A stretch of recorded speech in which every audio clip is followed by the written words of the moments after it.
Un virus est un minuscule agent infectieux qui se reproduit à l'intérieur des cellules d'hôtes vivants.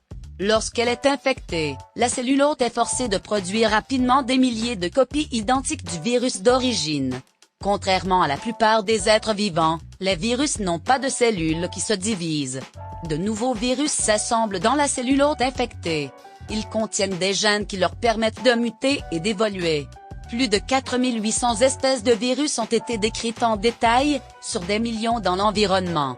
Leur origine n'est pas claire. Certains peuvent avoir évolué à partir de morceaux d'ADN qui peuvent se déplacer entre les cellules, tandis que d'autres peuvent avoir évolué à partir de bactéries. Les virus sont constitués de 2 ou 3 parties. Tous incluent des gènes. Ces gènes contiennent les informations biologiques codées du virus et sont construits à partir d'ADN ou d'ARN. Tous les virus sont également recouverts d'une couche de protéines pour protéger les gènes. Certains virus peuvent également avoir une enveloppe de substances semblables à de la graisse qui recouvre l'enveloppe protéique. Les virus varient en forme de simples structures hélicoïdales et icosaédriques à des structures plus complexes. La taille des virus varie de 20 à 300 nanomètres. Il en faudrait 33 000 à 500 000 côte à côte pour s'étirer jusqu'à 1 centimètre. Les virus se propagent de plusieurs manières.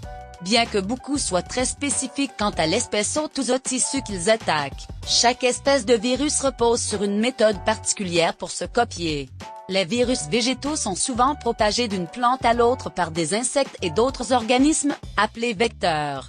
Certains virus humains et autres animaux se propagent par exposition à des fluides corporels infectés. Les virus tels que la grippe se propagent dans l'air par des gouttelettes d'humidité lorsque les gens toussent ou éternuent. Les virus tels que les norovirus sont transmis par contamination des mains, de la nourriture et de l'eau. Le rotavirus se transmet souvent par contact direct avec des enfants infectés. Le virus de l'immunodéficience humaine, le VIH, est transmis par les fluides corporels. D'autres, comme le virus de la dengue, sont propagés par des insectes hématophages. Les virus, en particulier ceux à ARN, peuvent muter rapidement pour donner naissance à de nouveaux types. Les autres peuvent avoir peu de protection contre ces nouvelles formes. Le virus de la grippe, par exemple, change souvent, de sorte qu'un nouveau vaccin est nécessaire chaque année. Souvent, ces mutations ont lieu lorsque le virus a infecté pour la première fois d'autres hôtes animaux. Certains exemples de ces maladies zoonotiques incluent le coronavirus chez les chauves-souris et la grippe chez les porcs et les oiseaux, avant que ces virus ne soient transférés aux humains. Les infections virales peuvent provoquer des maladies chez les humains, les animaux et les plantes.